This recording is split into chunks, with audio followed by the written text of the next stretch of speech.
ABC 10 meteorologist Brendan Minchef here. We're going to give another drought update. Now, you might notice the map of California when it comes to drought doesn't look a whole lot different, and there's good reason for it. The percentages really haven't changed, maybe 0.1% here and there in overall categories, but generally it has not changed very much at all. 57%, more than half the state in this orange severe drought category. The extreme drought, which is that lighter red category, that's 24% of the state. You see that there. Sacramento, Stockton, areas like that all the way up towards Redding and the state line with Oregon are included in that extreme drought category. The highest level, the exceptional drought, 17% of the state, and Fresno is right in the middle of that worst drought. Now, when we have these long periods without rainfall, when drought gets as bad as it is, our fire danger can go up significantly. So everywhere, this is specifically for Monday, September 12th, but the maps more or less look like this for every single day of the week. When we get this lack of rainfall, everywhere has some level of fire potential. Tomorrow, so Monday, September 12th, actually has very high fire danger, especially in the foothills and higher elevations. That's that red color. Because of the chance of thunderstorms. And so that's one of the things with drought is if we had more moisture for these plants to drink, essentially, if we had more green vegetation and not so dry, the risk of fire starts from lightning and campfires and things like that. It's still there, but it's a lot less than it would be when fuels are this dry. So right now what we're looking at, this is the 100-hour fuel chart. So this is smaller vegetation, things like shrubs, not talking about trees, not talking about, huge limbs, just the smaller stuff, the smaller vegetation, the stuff that responds quicker to moisture. If it rains, you would see a change on this chart a lot quicker. So the blue is where we are currently, and you can see we are way below even the average, which is in this gray line here. We're really, really dry. We're talking percentage points here of less than 8%. So fuel has less than 8% moisture in it. And this is, again, the smaller types of fuel. Here's the 1,000-hour moisture, the stuff that takes longer to respond. Now we're talking about larger vegetation, things like trees. Again, you can see it's kind of tough to see, but that blue line is down here. The gray line, the average is here. So again, way below where we should be. And in terms of percentage points here, we're talking less than 10% in terms of that blue line. So, I mean, it's not like we would normally see a lot more moisture, but it's even bad for where we normally would be. And that's part of the reason why the Mosquito Fire has really been able to take off, as we have had this drought going on, haven't had the rainfall. So over 41,000 acres burned as of the morning of September 11th, 10% contained, even though the forecast has higher humidity values, temperatures in the 70s and 80s, and relatively light winds, all things considered, out of the southwest at 10 miles an hour, of course, that changes depending on, higher elevation, whether you're in a valley, things like that. But generally southwest at 10-mile-an-hour winds. Even with this forecast, because we've been so dry and the fuels up there, the trees, the smaller stuff, it's all dry. It's all ready to burn. It's not going to take much. That's why we've seen this fire really be able to explode in growth. Now, we talked to somebody from Cal Fire about the drought and about fighting fires when it comes to drought and where we are currently. And, it's not all bad news, but it's certainly not all good news. So this is something that's been happening over the last decade. And, it really started with that extended period of drought where we had about a 10-year period where we had very little rainfall. And we're paying the price now for that extended drought.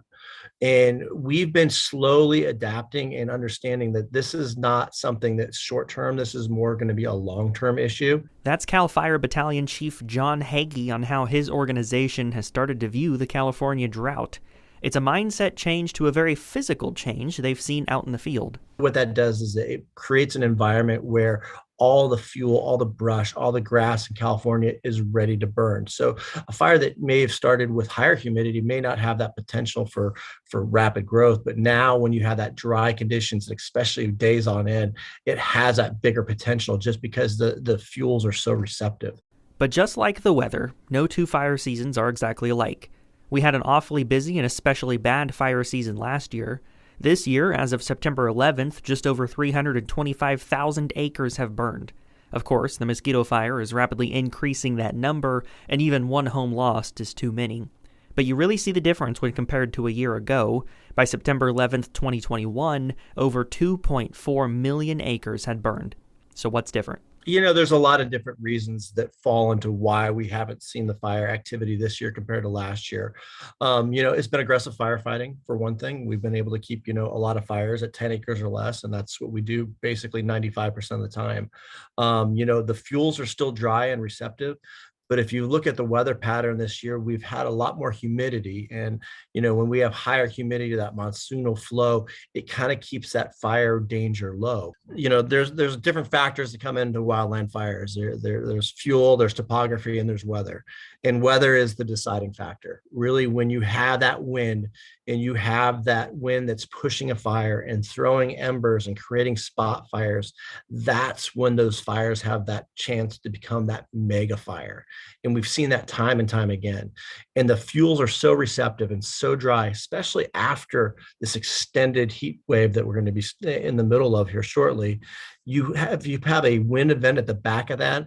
That's just a recipe for, a mega fire, really, because you've had that drying over a long period of time. Then you add the wind component. That's really what drives a mega fire. Those are the ingredients. But it's not just that the weather has been better this year, because obviously we're still dealing with significant drought.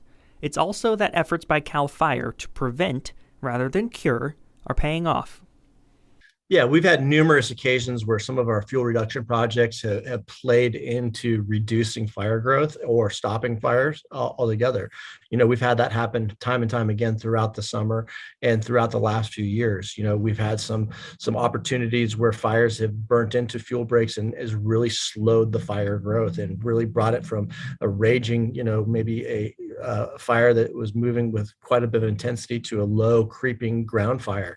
And really, those are the success stories, and that really plays back into what we say is all that fuel reduction project. It will pay dividends when the time comes, and the time has come, and we've seen that effect of the fire really slowing down and really benefiting us as far as able to suppress the fire. We look at it, we attack fires with a full suite of an arsenal of different things that we use, whether it be through technology, through using fire simulations to give us an understanding of how quick a fire can grow, or using our robust system of fire cameras that are throughout California that allow us to get real-time information of what the fire is doing immediately, with being able to triangulate where the fire is at and getting cameras on it to understanding, how big the fire is, getting an accurate location and getting resources there quickly. So we really do use, a lot of different things to improve firefighting. But when it all comes down to it, it really is still old-fashioned hard work that puts the fire out. So good old-fashioned hard work is paying off. But we're not out of the woods yet, and as the Mosquito Fire has proved, things can change very quickly. We'll have a lot of potential for burning throughout the year. Obviously our year-to-date isn't where it was last year, but we still have that potential for devastating fires, especially as we get into those fall months with the winds that usually are associated with that time of year.